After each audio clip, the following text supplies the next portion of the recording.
do? झील के किनारे एक आदमी खड़ा हुआ है। उसकी वाइफ उसके पास आती है। तब वो पलटकर उसे देखता है तो उसे ऐसा फील होता है जैसे उस पर कोई चीज हावी हो गई है और इसके बाद फौरन वो नदी में कूद जाता है, जिस पर उसकी वाइफ बहुत रोती है और रोते हुए कहती है कि उसकी जान छोड़ दो, जिसके बदले में चाहे तुम मुझे ले जाओ। और फौरन ही उसका हस्बैंड पानी के ऊपर आ जाता है और वो बिल्कुल नॉर्मल हालत में होता है और पानी से बाहर आने में उसकी वाइफ उसकी हेल्प करती है। और अचानक से उसकी वाइफ को कुछ सुपरनेचुरल चीजें पानी में खींच लेती है। उसे बचाने के लिए वो काफी उसकी हेल्प करता है, लेकिन कोई चीज अंदर से उसे अपनी तरफ खींच रही होती है और ऐसा करने वाली ये मरमेड जलपरियां ही होती। और उन जलपरियों ने ऐसा इसलिए किया था क्योंकि उसके हस्बैंड की जान बख्शने की कीमत उन्होंने उसकी वाइफ में से ही पूरी। और इसके बाद हमें एक कपल दिखाया जाता है जो आपस में मंगेतर होते हैं। लड़की का नाम मरीना और लड़के का नाम रोमा होता है। असल में वो स्विमिंग पूल में खड़े होते हैं कि मरीना को स्विमिंग नहीं आती, जिस पर उसका मंगेतर उसे स्विमिंग सिखा रहा होता है। और ठीक उसी वक्त रोमा का एक फ्रेंड भी वहाँ आ जाता है और वो उसे स्विमिंग रेस का चैलेंज देता है और रोमा मरीना को पूल के किनारे छोड़कर रेस करने चला जाता है। उन दोनों के रेस पर जाने के बाद मरीना खुद ही स्विमिंग करने की कोशिश करती है, जिससे वो फौरन डूबने लगती है और रोमा को इस बारे में कुछ पता नहीं होता। और जब उनकी स्विमिंग खत्म होती है तब वो आकर देखता है कि मरीना डूब रही है, जिस पर रोमा उसे फौरन बचा लेता है और मरीना मौत के मुंह से बाहर आ जाती है। इस वाकये के बाद उन दोनों के दरमियान काफी क्लैश हो जाता है। उसके बाद रोमा अपने एक फ्रेंड के साथ झील के किनारे बने हुए एक घर में जाता है। असल में वो घर रोमा के फादर का होता है। रोमा अपने फ्रेंड को बताता है कि उसकी मदर की डेथ उस घर के नजदीक झील में डूबकर हुई थी और इस इंसिडेंट के बाद उसके फादर पागल हो चुके थे। और यहाँ पर यह हकीकत सामने आती है कि झील के किनारे खड़ा हुआ आदमी असल में रोमा का फादर होता है और जलपरी ने उसकी माँ को डुबोकर मार दिया। रोमा का फ्रेंड उसे एक बैचलर पार्टी में लेकर आता है क्योंकि रोमा की शादी होने वाली होती है और वो दोनों देखते हैं कि उस घर के बेसमेंट में पानी भरा हुआ है, जिससे वो दोनों सोचते हैं कि ये पानी शायद सीवरेज के खराब होने से यहाँ पर आया है या फिर बारिश होने की वजह से ये पानी यहाँ पर खड़ा हुआ है। कुछ देर गुजरने के बाद उनके बाकी फ्रेंड्स भी पार्टी के लिए आ जाते हैं। उस वक्त रोमा का मूड थोड़ा ऑफ होता है, जिसकी वजह से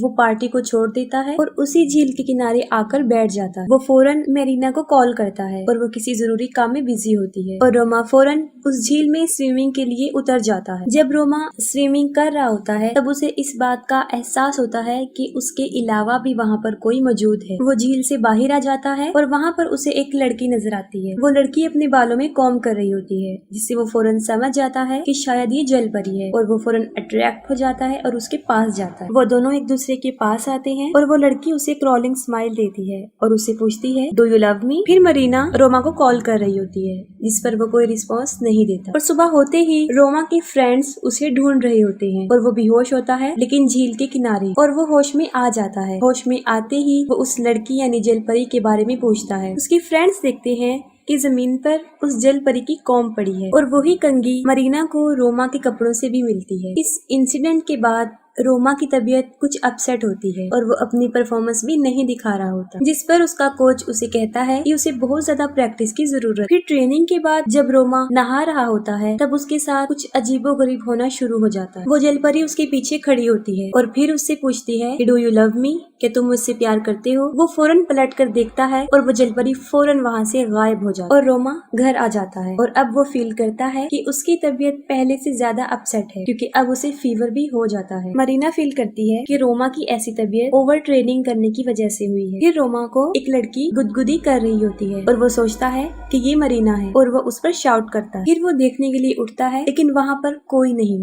मरीना रोमा को मेडिसिन देकर उसे सुला देती है और उसकी सिस्टर से वीडियो चैट करने लग जाती है। मरीना उसे रोमा की तबीयत बताने के बाद कहती है कि शायद उसे कोई और लड़की मिल गई है। ये कहने के बाद वो फौरन उसे कंघी दिखाती है। उस कॉम्ब को देखकर ओल्गा काफी हैरान हो जाती है। वो अपने फादर और मदर की पिक्चर्स को देखती है और सेम कंघी उसे वहाँ पर भी नजर आती है। अगले दिन रोमा की ट्रेनिंग होती है और वो फौरन पूल में कूद जाता है और अब वो देखता है कि वो उसी झील में है। वो झील से बाहर आ जाता है और उसे वही जलपरी नजर आती है। वो फिर रोमा से वही क्वेश्चन करती है, डू यू लव मी, जिस पर वो इनकार कर देता है। वो उस पर शाउट करती है और रोमा फौरन बेहोश हो जाता है। रोमा स्विमिंग पूल के किनारे बेहोश होता है और सब लोग उसे होश में लाने की कोशिश करते हैं। इस इंसिडेंट के बाद रोमा की तबीयत काफी खराब हो जाती है। वो काफी बीमार हो जाता है और अब उसे हॉस्पिटल में एडमिट होना पड़ता है। और रोमा लोगों को सारा वाकया सुना देता है कि उसे एक लड़की मिली थी और उसके बाद अजीबोगरीब होना शुरू हो गया था और वो लड़की हर जगह उसके साथ होती है।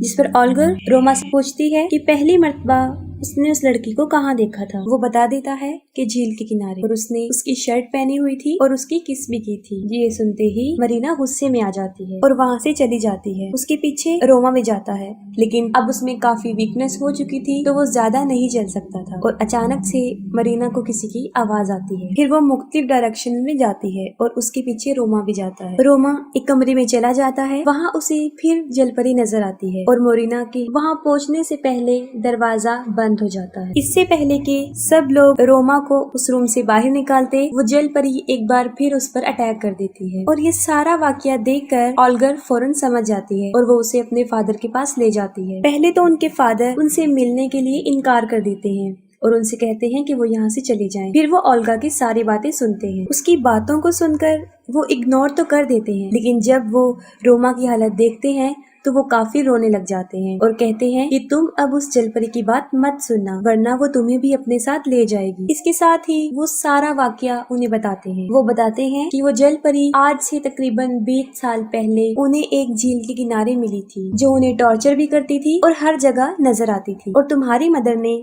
उससे बचने के लिए काफी हरबे किए, लेकिन कोई भी कामयाब नहीं हो सका और तुम्हारी मदर को अपने साथ ले गई। और कहते हैं कि आज भी वो मुझे याद आती है। यहाँ पर वो अपनी वाइफ का जिक्र नहीं कर रहे होते, बल्कि उस जलपरी का कर रहे होते हैं, जिन्हें वो आज तक नहीं भूले। ये सुनने के बाद सब लोग झील के किनारे उस घर में जाते हैं। रोमा और मरीना घर पर ही रुकते हैं और ओल्गा रोमा के फ्रेंड लिया के साथ उस झील के किनारे जाती है। लिया झील में कूद जाता है और झील के अंदर उसे एक कब्र नजर आती है। वो उस कब्र के पास जाता है। उस कब्र के ऊपर नाम लिखा होता है। वो उसको पढ़ता है तो इसके साथ ही उसे कुछ